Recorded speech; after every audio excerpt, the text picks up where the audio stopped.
ಸ್ನೇಹಿತರೆ ನಮಸ್ಕಾರ. ನಾನು ಜಿ ಜಯಲಕ್ಷ್ಮಿ, ಕರ್ನಾಟಕ ರಾಜ್ಯ ಹಿಂದುಳಿದ ಜಾತಿಗಳ ಒಕ್ಕೂಟದ ನಿರ್ದೇಶಕಿ. ಸ್ನೇಹಿತರೆ, ನಾನು ಈ ವಿಡಿಯೋ ಮಾಡ್ತಿರೋದು ಏನಂತಂದರೆ, ಕನಕದಾಸರ ಈ ಜಯಂತಿಯ ದಿವಸ ಶುಭಾಶಯಗಳು ತಮಗೆ ಹೇಳ್ತಾ ತಮಗೆ ಒಂದು ಎಚ್ಚರಿಕೆಯ ಮಾತನ್ನು ಹೇಳೋದಕ್ಕೆ ಈ ವಿಡಿಯೋನ ಮಾಡ್ತಾಯಿದ್ದೀನಿ. ಈಗ ರಾಜ್ಯಾದ್ಯಂತ ಕಾಂತರಾಜ್ ವರದಿ ಬಗ್ಗೆ ಬಹಳ ಆರೋಪಗಳು, ಆಕ್ಷೇಪಣೆಗಳು ಬರ್ತಾ ಇದೆ.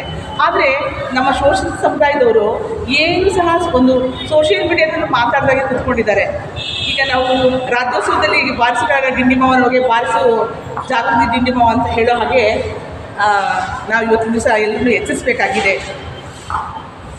ಕಾಂತರಾಜ್ ಅವರು ಆಯೋಗದ ಅಧ್ಯಕ್ಷರಾಗಿದ್ದಾಗ 1,60,000 ಜನ ಶಿಕ್ಷಕರು ಸಮೀಕ್ಷೆ ಮಾಡಿ 40 ದಿನಗಳ ಕಾಲ ಈ ರಾಜ್ಯಾದ್ಯಂತ ಹೋರಾಡಿ ಎಲ್ಲ ಮನೆಗಳಿಗೂ ಭೇಟಿ ಕೊಟ್ಟು 165 ಕೋಟಿ ದುಡ್ಡು ನಮ್ಮ ತೆರಿಗೆ ಹಣ ಖರ್ಚಾಗಿ ಮಾಡುವಂತಹ ಈ ವರದಿನ ಮಂಡನೆ ಮಾಡೋದಕ್ಕೆ ಬಿಡ್ತಾ ಇಲ್ಲ ಅಂತಂದರೆ ಇದು ಪ್ರಜಾಪ್ರಭುತ್ವಕ್ಕೆ ಮಾಡ್ತಾ ಇರುವಂತಹ ಅವಮಾನ.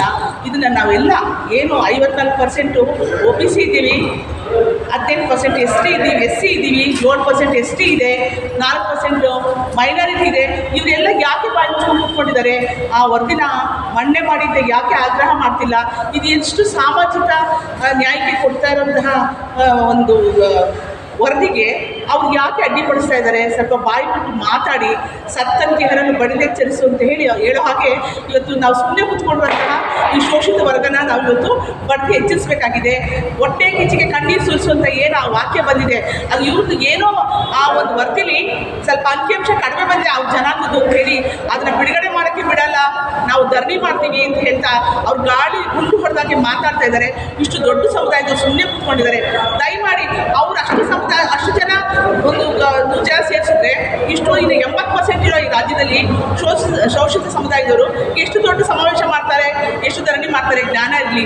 ಮತ್ತು ಎಲ್ಲ ಸಮುದಾಯದವರು ಸ್ವಲ್ಪ ಸೋಷಿಯಲ್ ಮೀಡಿಯಾದಲ್ಲಿ ಈ ಒಂದು ಕಾಂತರಾಜ್ ಮಂಡನೆಗೆ ಆಗ್ರಹ ಮಾಡಿ ಅಂತೇಳಿ ನಾನು ಕನಕ ಜಯಂತಿಯ ಈ ಶುಭ ದಿವಸ ಸಾಮಾಜಿಕ ನ್ಯಾಯಕ್ಕಾಗಿ ನಿಮ್ಮ ಹತ್ರ ಎಲ್ಲ ವಿನಂತಿ ಮಾಡ್ಕೊಳ್ತಾ ಇದ್ದೇನೆ.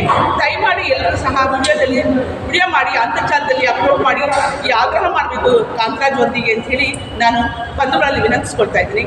ಜೈ ಹಿಂದ್, ಜೈ ಕರ್ನಾಟಕ.